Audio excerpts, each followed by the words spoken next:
Don José. Buenos días, Fernando. Buenos días a toda nuestra audiencia. Oiga, Fernando, es jueves, Al fin. 8 de agosto. Si se fijan, Fernando tiene una taza amarilla allí. Yo tengo una blanca. Opa, Ahora le explico por qué la tengo. opa. Oiga, hablando de la renuncia del señor presidente Richard Nixon. Richard Milhouse Nixon, usted sabe que las investigaciones que dieron Con el como muerto. resultado esa renuncia se realizaron en el Washington Post con dos de los grandes periodistas Woolworth. y Bernstein, Bernstein, pero estaba antecedida de las investigaciones que el Post, del New York Times había hecho. primero el New York Times, y después el después Post Washington. y después todos los medios de los Estados Unidos en solidaridad hicieron sobre los papeles del Pentágono. Y esa famosa película de Todos Pentágono, los hombres del todos presidente. todos los hombres del presidente, pero la de La de Kathleen. Scorsese sobre los papeles del Pentágono termina cuando el policía entra al Watergate, en el momento en que descubren que se ha hecho un robo a la sede del Partido Demócrata.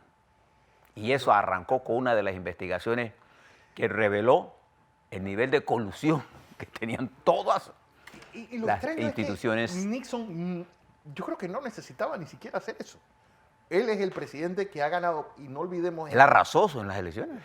creo que la derrota después de la de Walter Mondale contra Ronald Reagan en 1984 fue esa de Nixon, la victoria más aplastante que habían dado. Sí, porque tenía además un gobernador que no le hacía, no, Sí, era una, Eugene McCarthy. sí, venció ampliamente. Era un profesor Girafales, es decir, un hombre Pero es que él estaba estaba acostumbrado a esto y por algo le decían triquidiqui. Oiga, usted dice Gerald Ford. Gerald Ford sí fue el primer presidente de los Estados Unidos, pero el único No el único. que ha llegado sin ser electo. No, a la presidencia. vicepresidente y presidente. Sí, a las dos. Las dos. Bueno, en Puerto Rico, ayer se designó a Wanda Vázquez. Recuerda que el señor Rosselló, que sí fue electo, renunció el viernes pasado, y él designó a un ministro, Pedro Pierluisi, pero no había sido ratificado por el Senado. Y entonces ayer la Corte Suprema de Justicia de Puerto Rico dijo que eso no era válido y en su defecto se designó entonces a la señora Vázquez, Wanda Vázquez, que es la primera gobernadora, es la número 14, pero es la primera Mujer. que no es electa, que es mujer, no es electa. Mujer. Que esto fue producto de todas estas movilizaciones que se hicieron en Puerto Rico a raíz no solo de revelación de Telegram que hizo Intercept, pero no hizo Intercept, que hizo un grupo de periodistas que no se sabe la fuente de dónde vino esa es una interpretación mía. Ella primero había dicho que no, ayer dijo que sí. Lo que es probable que ella nombre un secretario de Estado de Puerto Rico y entonces renuncie a su cargo. Vamos a ver, esta crisis no está resuelta. Es apenas el inicio de otra etapa de la estructura, la crisis estructural que vive Puerto Rico. Preste atención a esta noticia que le voy a dar, porque está relacionado con lo que está pasando en Panamá. En Brasil, la jueza Carolina Levo ordenó el traslado de Lula da Silva, Ignacio Lula da Silva, expresidente de Brasil, hacia San Pablo, de una cárcel allá. No especificó la cárcel, pero las cárceles de San Pablo tienen fama de ser las más inseguras del mundo. Los abogados de Lula apelaron y se resolvió por parte de la Suprema Corte de Brasil de suspender ese traslado hasta que se resuelva un habeas corpus. Usted recuerda que Lula está preso, producto de una manipulación que hizo Sergio Moro, y que llevó a la derrota, al derrocamiento, perdón, de Dilma Rousseff y a la derrota electoral por default. Lo anularon, lo pusieron preso, no lo dejaron correr y entonces llevó a la victoria a Bolsonaro. En medio de eso, el señor Moro negoció con Bolsonaro. Él es el actual ministro de Justicia de Brasil y él espera que a fin de año sea parte de la Corte Suprema del Estado de Estados Unidos de Brasil. De Brasil. Toda esta manipulación de este proceso, quiero que lo tengan en la mente, porque parecido a esto fue lo que ocurrió con Ricardo Martinelli. Es todo un proceso maquineado desde el poder que hoy entra a una etapa importante. Les digo esto porque esto pasó ayer. No está planeado por Martinelli. Esto pasó en Brasil. Veamos ahora cuando le hable un poco sobre lo que está pasando en Panamá. En Argentina, este domingo son las elecciones primarias para las elecciones presidenciales, en medio de un país que el número de pobres ha aumentado en 4.8 millones de personas. Cuando el presidente Macri dijo que si se aumentaba la pobreza, lo votaran. Bueno, él aspira a la reelección y tiene probabilidades de ganar. Porque quienes le va a suceder en el termo son los Fernández.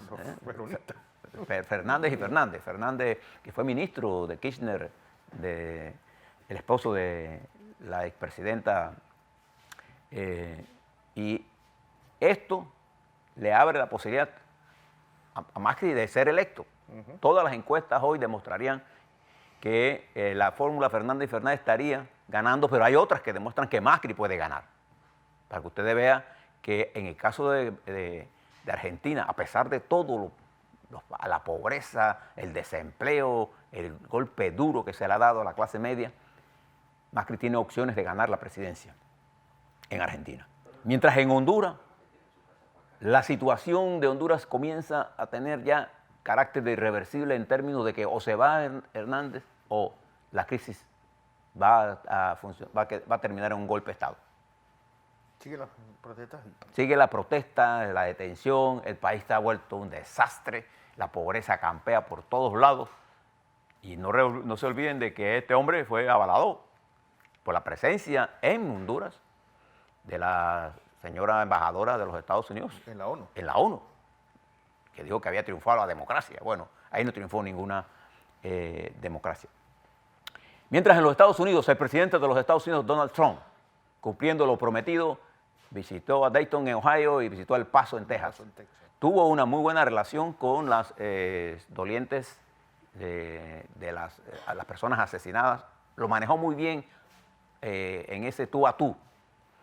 Pero enfrentó protestas. Y creo que estos eventos resaltaron el lado negativo del presidente. En todo ese discurso antirracial, de desprecio que ha tenido frente a los migrantes. Toda esta lucha ha quedado ahora opacada por un Donald Trump que hace rato no tuitea nada contra nadie de los migrantes. Pero simultáneamente al que el presidente estaba haciendo esta visita, se dieron unas redadas en Mississippi. 600 y pico de personas. Más de 681 migrantes fueron capturados en el mismo día en que esto se estaba dando con el presidente. De manera que creo que el tema migración, el tema del uso de armas, dos temas que el presidente de los Estados Unidos utilizó con mucha fuerza electoral, ahora el presidente, con esa habilidad que tiene el presidente de los Estados Unidos de control mediático, porque él es un gran comunicador. Él sabe, él ha jugado con esto, pero se enfrenta a hechos que él no tenía en su escrito o en su análisis. Esto que pasó el fin de semana pasado no estaba en el cálculo de él. Y esto le ha hecho detener y ha pasado a los demócratas a la ofensiva. Vamos a ver qué pasa en ese país en donde hay una profunda confrontación de los Estados Unidos en el comercio. Fíjense lo que está pasando en la guerra comercial. China ha enfrentado a los Estados Unidos. El presidente de los Estados Unidos dice que la firmeza con que él ha actuado frente a China le rinde réditos a los Estados Unidos. Creo que en esta guerra, tal cual ha llevado el presidente de los Estados Unidos ha salido bastante menos dañado que China. La última estadística que sacó la BBC de Londres sobre el comercio internacional en el mes de julio, este que acaba de terminar, el comercio exterior, China tuvo un incremento en las ventas al exterior, lo que quiere decir que le ha afectado, pero su efecto no ha sido de el nivel que esperaba esta confrontación. Esto va a seguir en desarrollo, o sea, de acuerdo a los expertos. Habrá reuniones a partir del 1 de septiembre, pero se van a dar en medio de la confrontación. El presidente Trump amenazando que va a imponer nuevos aranceles a partir del 1 de septiembre. China, que ya devaluó el yuan y que además tomó la decisión de no comprar productos agrícolas de los Estados Unidos, y ahora anda en busca de soya, y quizás probablemente uno de los mejores, de los más beneficiados, de los países más beneficiados sean Argentina y Brasil. Y esto en medio de la guerra comercial. Mientras eso está ocurriendo en el plano comercial, las tensiones regionales se aumentan. En Venezuela, por ejemplo, el presidente Maduro, después de la medida que tomó el presidente Trump de un bloqueo absoluto, paralizó las conversaciones en Barbados, y no habrá reuniones este jueves y viernes. Y está movilizado el pueblo de Venezuela. En el área del Mediano Oriente, la relación, de Asia y Mediano Oriente, la confrontación, Fernando, entre la India y Pakistán sube el tono. La confrontación entre Irán ahora con Turquía y un acuerdo que hay Turquía con los Estados Unidos para rearmar y crear un corredor de seguridad, sube el tono del conflicto. E Irán sigue siendo un problema.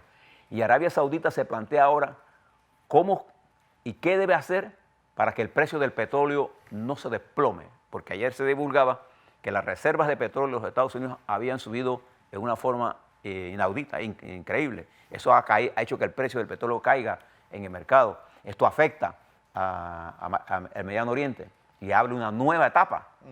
Bueno, ese complejo mundo es el que estamos enfrentando nosotros.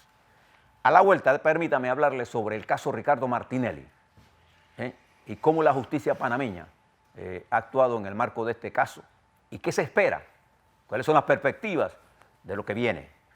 Y continúan los ataques contra los jueces, continúan los ataques contra los jueces, que son los que deben controlar los abruptos o el control de la legalidad.